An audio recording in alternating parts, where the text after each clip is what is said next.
کیونکہ سرزمین جو ہے افغانستان کی وہ دہشت گردی کے لیے اویلیبل نہ ہو. ٹھیک ہے یہ بنیادی ایک ہمارا مطالبہ ہو سکتا ہے, لیکن ہمیں اپنے آپ کو اس طرح پوزیشن کرنا چاہیے کہ ہم طالبان پہ ہم ان کو کوئی تھریٹ نہیں کر رہے, ہم ان کو انکریج کر رہے ہیں. اس وقت انکریج کرنے کی بات ہے. باسط صاحب یہ جو حالیہ 2-3 مہینے گزرے ہیں اس میں پاکستان کو افغانستان میں سپیس ملی ہے, اور بھارت نے جو سپیس لی ہوئی تھی عملاً طالبان نے وہ ختم کر دیے, اور بھارت کا طالبان دشمن رویہ بھی سامنے آ گیا کہ اس کے جہاز اور ہیلی کاپٹر وہاں پکڑے گئے.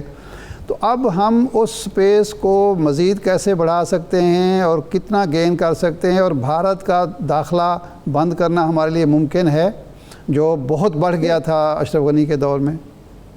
دیکھیے جہاں تک بھارت کی جو اسپیس اس کو ملتی رہی 15-16 سال میں, وہ تو اب یقینی طور پہ اس کو اویلیبل نہیں ہوگی. لیکن ہمیں اس خوش فہمی میں بھی نہیں رہنا چاہیے کہ طالبان بالکل بھارت کی ہر کاوش کو آنے والے مہینوں اور سالوں میں وہ رد کر دیں گے. گو کہ طالبان نے اس وقت بھارت کے ساتھ انگیج نہیں کیا ہوا, لیکن میرا اپنا احساس یہ ہے کہ طالبان کسی موڑ پہ اگر ہم نے بہت پریشر طالبان پہ بلڈ کیا تو ان کے پاس بھی آپشنز پھر وہ اویلیبل ہوں گے, وہ بھی بھارت کے ساتھ ریچ آؤٹ کریں گے. کیونکہ دیکھیے بھارت کے ساتھ بھی تعلقات ان کی شاید ضرورت بن جائے آنے والے مہینوں میں. اگر انٹرنیشنل آج دیکھتے ہیں کہ UN سیکیورٹی کونسل کیا اپنے آؤٹ کم ڈاکومنٹ کیا نکلتا ہے, اس سے ہمیں تھوڑا سا اندازہ ہو جائے گا کہ بھارت کیسا کھیلنا چاہتا ہے, امریکہ کیسے کھیلنا چاہ رہا ہے, رشیا اور چائنا کی پوزیشن کل ہمارے پاس واضح ہو جائے گی. لیکن اگر پاکستان نے بہت زیادہ اپنے آپ کو دور رکھنے کی کوشش کی طالبان سے اور صحیح موقف نہیں اپنایا, ان پہ پریشر, یہ بڑا امپورٹنٹ پوائنٹ ہے عبدالباسط صاحب, اس پہ بھی بات کریں گے. اور بریک کے بعد آپ سے یہ بھی جانیں گے کہ UN سیکیورٹی کونسل کی میٹنگ کو آج بھارت جو ہے وہ پریزائڈ کر رہا ہے,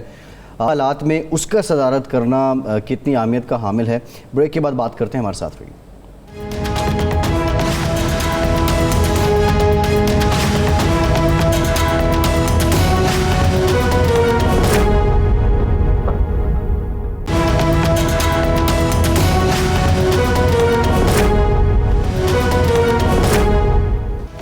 بریک کے بعد ایک بار پھر سے آپ کا خیر مقدم کرتے ہیں. عبدالباسط صاحب, جو آج UN سیکیورٹی کونسل کی میٹنگ ہو رہی ہے, بھارت کا اس کو چیئر کرنا, ویسے تو یہ ان کی ٹرم تھی اگست کا مہینہ یہ والا, اور پھر اگلے سال دسمبر انہوں نے ہی صدارت کرنی ہے, لیکن ان حالات میں کیا سگنیفیکنس ہے اس کی؟ دیکھیے پہلے تو وہ 4 اگست کو ایک اسٹیٹمنٹ بھی ایشو کر چکے ہیں, پھر اس کے بعد ایک اور میٹنگ ہوئی افغانستان کے کہنے پہ ہم جانتے ہیں, اور آج یہ ایک اور میٹنگ ہونے جا رہی ہے. اب ڈیپینڈ کرتا ہے کہ اس میٹنگ کا آؤٹ کم کیا ہے, بٹ چائنا اور چونکہ رشیا وہاں پہ موجود ہیں تو میں توقع نہیں رکھتا کہ انڈیا بہت کوئی انڈیا کامیاب ہو جائے گا کوئی بہت ایسی اسٹیٹمنٹ لانے میں جو کہ زمینی حقائق سے بالکل ہی مختلف ہو. تو اب دیکھنا یہ ہے کہ کوئی قرارداد تو مشکل ہے آئے, لیکن کوئی پریزیڈنشل اسٹیٹمنٹ یا پریس اسٹیٹمنٹ کوئی آ سکتی ہے, تو اس سے اب دیکھتے ہیں کہ کس طرح معاملات سامنے آتے ہیں. لیکن میں امید کرتا ہوں کہ چائنا اور رشیا کی جو وہاں موجودگی ہے وہ اس بات کو یقینی بنائے گی کہ UN سیکیورٹی کونسل کوئی ایسی پوزیشن نہ لے کہ جو چائنا اور رشیا کے لیے پرابلمس کریٹ کرے اس خطے میں. کیونکہ بھارت, امریکہ تو دور بیٹھا ہے لیکن اس کے بھارت مفادات یہاں پہ موجود ہیں. وہ میرے خیال میں ابھی بھی وہ چاہتے ہیں کہ کسی طور پہ یہ جو ریجن ہے, خطہ ہے, یہ غیر مستحکم رہے. چین کا جو BRI ہے, CPEC ہے, وہ کس طریقے سے کامیاب نہ ہو. لیکن چین اور رشیا کے ہمیں پتہ ہے انٹرسٹ کیا ہیں. چین چاہے گا کہ یہاں پہ امن آئے, اگر طالبان امن لا سکتے ہیں تو نتھنگ لائک دیٹ, کیونکہ ہم نے دیکھا ہے 15-16 سالوں میں جو ہم نے بورن پروسیس کے تحت جتنی حکومتیں آئی ہیں وہ ہر لحاظ سے ناکام ہو گئی ہیں. نہ تو وہ اکنامک ڈیولپمنٹ لا سکیں, نہ جو دہشت گردی کے لیے اسپیس تھی اس کو بند کر سکے. تو اگر طالبان یہ سارے کام کر لیتے ہیں تو چائنا اور رشیا کے لیے تو اس سے بہتر ہو, کوئی پاکستان کے لیے بھی اس سے کوئی بہتر بات نہیں ہو سکتی. تو اب دیکھتے ہیں کہ آج کیا آؤٹ کم نکلتا ہے اس کا سیکیورٹی کونسل کا. باسط صاحب, اس وقت جو اسلام آباد میں گفتگو ہو رہی ہے ایک وسیع البنیاد حکومت, سب کے لیے قابل قبول حکومت, ایسے وقت میں جب کہ طالبان نے بغیر کشت و خون کے قبضہ مکمل کر لیا ہے, کیا ہمیں یہ اندیشہ تو لاحق نہیں ہونا چاہیے کہ 92 میں بھی ہم نے اسی طرح کی غلطی کی, ایک کمزور حکومت بنوائی وہاں امریکہ کے کہنے پر, اور پھر اس کا خمیازہ ہمیں بھی بھگتنا پڑا, افغانستان کو بھی, دنیا کو. پرویز مشرف صاحب نے بھی اس وقت اسی طرح کی غلطی کی, بغیر مشاورت کے ایک فیصلہ کیا. تو کیا آج کی حکومت سے ہمارے سفارتی جو کور ہے اس سے آپ توقع کرتے ہیں کہ آپ وہ ہم غلطی نہیں کریں گے یا کرنے جا رہے ہیں؟ کیا محسوس کرتے ہیں آپ؟ میں امید کرتا ہوں کہ جو دیکھیں جو ڈیلیگیشن ابھی اسلام آباد میں آیا ہے اس سے تو یہی ہمارا مزاج کا پتہ چل رہا ہے اور آؤٹ لک کا پتہ چل رہا ہے. طالبان نے دیکھیے کامیابی حاصل کی ہے، وکٹری حاصل کی ہے. ان کو کیا ضرورت پڑی ہے کہ وہ اب آپ کے انفلوئنس میں آ کے اس شخص کو تسلیم کریں؟ انہوں نے اپنی جد و جہد بھی دیکھنی ہے، اپنی طالبان جو ان کی تحریک ہے اس کو بھی انٹیکٹ رکھنا ہے. انہوں نے ایک پولیٹیکل گورننس آگے دینی ہے. تو وہ اب وہ افورڈ نہیں کر سکتے کہ ایسے اشخاص کو شامل کریں جو کہ طالبان جو ان کی آنکھ میں کھٹکتے ہوں. تو طالبان پہ اب یہ پریشر ڈالنے کی ضرورت بھی نہیں ہے میرے خیال میں، اور ہمیں یہ روٹ لینا چاہیے. ہمیں طالبان کے ساتھ اب مل کے کام کرنا ہے. یہ ان کی اب ثوابدید ہے، چھوڑ دیجئے ان پہ. یہ آپ ضرور کہہ سکتے ہیں کہ اگر آپ انکلوسیو گورنمنٹ بنائیں گے تو آپ کے لیے بہتر ہوگا، آپ کو انٹرنیشنل ریکگنیشن ملے گی.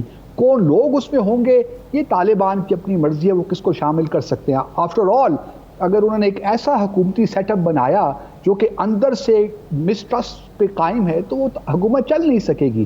اور پھر طالبان کا یہ شاید مزاج بھی نہیں ہے، وہ ٹرانسفارم ضرور ہوئے ہیں، کوئی شک نہیں ہے، یہ 90s والے طالبان نہیں ہیں، لیکن انہوں نے اب حکومت بھی کرنی ہے. اگر ان کی حکومت میں اندر سے پرابلمز ہیں، وہ صحیح معنوں میں کوہیرنٹ نہیں ہے، اس میں کوہیژن نہیں ہے، تو پھر وہ گورنمنٹ چل نہیں سکتی، وہ ڈیلیور نہیں کر پائے گی. یہی خرابیاں پہلے بھی ہوئی ہیں، اور اگر ہم طالبان کو انہی باتوں پہ دوبارہ مجبور کریں گے تو بالکل آپ سے اتفاق کرتا ہوں کہ ایسا نہیں ہونا چاہیے. ٹھیک واسع صاحب، آپ سمجھتے ہیں کہ اب ہمیں طالبان پر دباؤ ڈالنے یا ان سے زیادہ خواہشات کرنے کی بجائے امریکہ اور یورپ سے یہ خواہش کرنی چاہیے کہ وہ ذرا معقولیت کا ثبوت دیں، طالبان حکومت کے حوالے سے یا حکومت سازی کے حوالے سے اپنی ضد پر قائم نہ رہیں، ان کو کرنے دیں. ایبسولوٹلی، آپ نے بہت ہی اچھا نقطہ اٹھایا ہے. اس وقت ہماری سفارتکاری مختلف جو دارالحکومت ہے وہاں پہ ہونی چاہیے، واشنگٹن ڈی سی میں ہونی چاہیے. وہاں ہم ان سے بات چیت کریں، ٹاکنگ پوائنٹس ہمارے پاس ہونے چاہیے کہ ہم ان کو انکریج کریں کہ بھئی اب آپ طالبان کے چھوڑیے، اگر آپ نے کرنا ہے افغانستان کو پرامن تو اب طالبان ایک واحد فورس رہ گئی ہے جو یہ امن لا سکتی ہے افغانستان میں. تو آپ کا بالکل پوائنٹ میں اپریشیٹ کرتا ہوں کہ آپ نے نقطہ اٹھایا ہے، اور یہ it's a very valid point کہ ہمیں اپنی سفارتکاری کو روبسٹ بنانا ہے. ٹھیک، بالکل ٹھیک. ڈاکٹر عبدالباسط صاحب بہت شکریہ آپ کا. عبدالباسط صاحب ہمارے ساتھ موجود تھے. ارشاد صاحب، ممکنہ طور پہ کون صدر ہوگا، باقی امور کس کے ذمہ سونپے جائیں گے؟ آپ کو کیا لگ رہا ہے جو اس وقت بظاہر خد و خال دیکھے جائیں اور طالبان کا برتاؤ دیکھا جائے تو صدر کا کرا کس کے نام نکل سکتا ہے؟ دیکھیں، اس وقت 4 لوگ بہت امپورٹنٹ ہیں طالبان میں. پہلے تو امیر ہیں ملا ہیبت اللہ خن جو ہیں، وہ امپورٹنٹ آدمی ہیں. ملا عمر کے صاحبزادے، وہ ہیبت اللہ زئی صاحب کدھر گئے ہیں؟ وہ آرمی چیف تھے. وہ تو بھاگ گئے نا، وہ تو بیچارے بھاگ گئے سارے. وہ وزیر دفاع جس کو پچھلے ہفتے اشرف غنی نے مقرر کیا وزیر دفاع بسم اللہ محمدی صاحب جو تھے، وہ کل گالیاں دے رہے تھے، لعنت بھیج رہے تھے اور لعنت بھیج رہے تھے غنی پر. بھائی آپ کو وزیر دفاع بنایا، دفاع آپ نے کرنا تھا یا غنی نے کرنا تھا بیچارے نے؟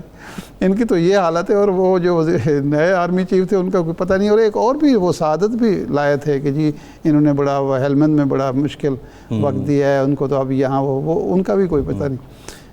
ایک تو جناب ملا ہیبت اللہ خن صاحب ہیں، ظاہر ہے وہ امیر ہیں اس وقت تک. دوسرے نمبر پہ جو امپورٹنٹ آدمی ہیں وہ ہیں ملا عمر کے صاحبزادے ملا یعقوب ہیں. وہ ان کے عسکری امور کو وہی دیکھتے ہیں اور امپورٹنٹ آدمی ہیں. اور جب یہ ملا عمر کے بعد امارت کا ایشو تھا تو کچھ لوگوں کی خواہش تھی کہ ان کو امیر بنایا جائے، لیکن ان کی کم عمری کی وجہ سے. اچھا، یہ آپ حیران ہوں گے کہ وہ لوگ جن کو ہم بہت ہی پسماندہ سمجھتے ہیں اور غیر سیاسی سمجھتے ہیں اور ان کو کچھ دنیا جہان کا پتہ نہیں اور قبائلی، انہوں نے ملا عمر کے بیٹے کو اپنا امیر نہیں بنایا. اور ہم جو اپنے آپ کو بڑے کلچرڈ اور بڑے پولیٹیکل میچور لوگ سمجھتے ہیں، ہم ایک بچے کو پارٹی حوالے کرتے ہیں اور بڑے بڑے لوگ جو 50 سال 70 سال کے تجربے والے لوگ اس کے پیچھے ہاتھ باندھ کے کھڑے ہو جاتے ہیں، لیکن انہوں نے نہیں کیا ایسا. تیسرے نمبر پہ ہیں ملا عبدالغنی برادر، جو ان کے سیاسی امور کے سربراہ بھی ہیں اور معاون بھی آگے رہے ہیں. اور چوتھے نمبر پہ ہیں شیر محمد عباس. یہ جو دوحہ مذاکرات ہوئے ہیں اس میں شیر محمد عباس کا بڑا کلیدی